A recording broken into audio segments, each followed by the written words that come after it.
Em uma Jerusalém sitiada, cercada pelo temor e pela incerteza, 4 jovens se destacavam entre os demais. Ananias, Misael, Azarias e Daniel eram conhecidos não apenas por sua inteligência e aparência, mas também por sua linhagem nobre e princípios sólidos. O ano era aproximadamente 605 a.C. e o poderoso exército babilônico, sob o comando do rei Nabucodonosor, havia finalmente rompido as muralhas da cidade sagrada, levando consigo os melhores e mais brilhantes filhos de Israel. A partida foi dolorosa.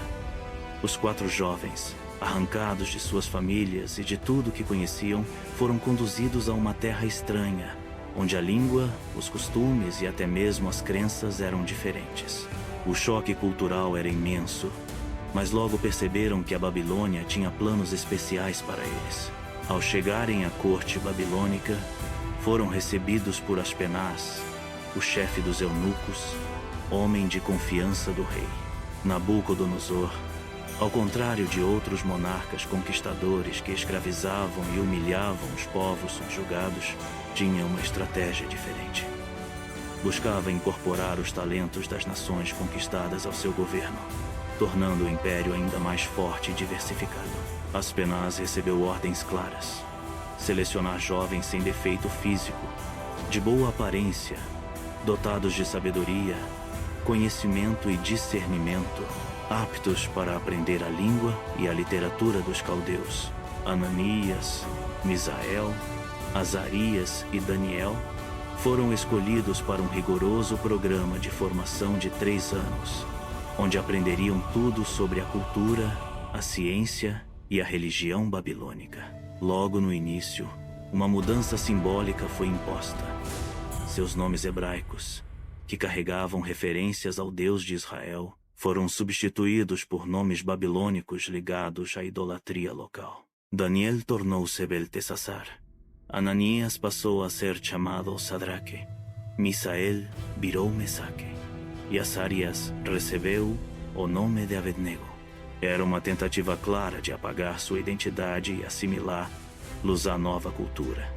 Mas, no coração, eles permaneciam fiéis às suas origens. Durante o treinamento, os jovens foram confrontados com um dilema. A alimentação oferecida pelo rei era composta por iguarias e vinhos que, segundo as tradições judaicas, poderiam ser impuros ou até mesmo consagrados a deuses pagãos. Daniel, sempre atento aos preceitos de sua fé, propôs ao responsável pela alimentação uma alternativa: que eles fossem alimentados apenas com legumes e água por 10 dias, para que se pudesse comparar sua saúde com a dos demais jovens. O encarregado, temendo represálias caso os jovens adoecessem, relutou, mas acabou aceitando o desafio. Ao fim do período de teste, os 4 estavam visivelmente mais saudáveis e robustos do que os outros. Assim puderam manter sua dieta, tornando-se um exemplo de fidelidade e disciplina para todos ao redor. O tempo passou, e ao final dos 3 anos de formação, os jovens foram submetidos a uma avaliação diante do próprio Nabucodonosor. O rei ficou impressionado com o conhecimento, a inteligência e a sabedoria deles, considerando-os 10 vezes superiores a todos os magos e astrólogos do reino.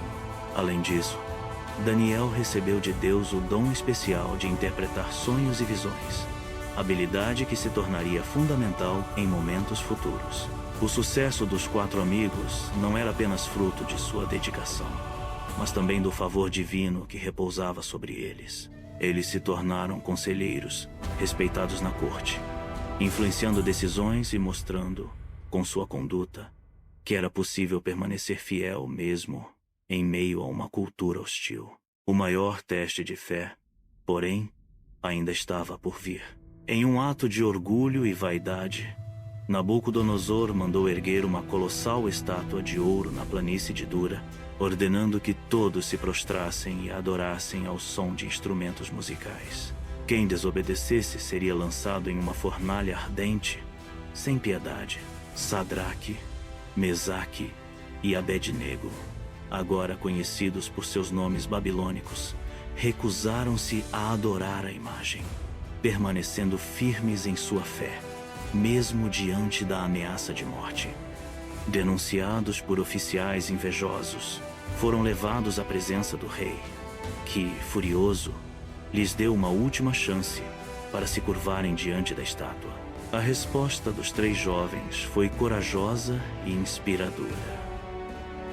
Ó Rei, não necessitamos de defesa diante de ti. Se formos lançados na fornalha, o nosso Deus, a quem servimos, pode nos livrar. Mas, mesmo que ele não nos salve, não serviremos a teus deuses, nem adoraremos a imagem que levantaste. Enfurecido, Nabucodonosor ordenou que a fornalha fosse aquecida 7 vezes mais do que o normal. Soldados fortes amarraram Sadraque, Mesaque e Abednego e os lançaram nas chamas. O calor era tão intenso que os próprios soldados morreram ao se aproximar da fornalha. Mas algo extraordinário aconteceu. Dentro do fogo, os 3 jovens caminhavam ilesos, e uma 4ª figura, semelhante a um ser celestial, apareceu ao lado deles.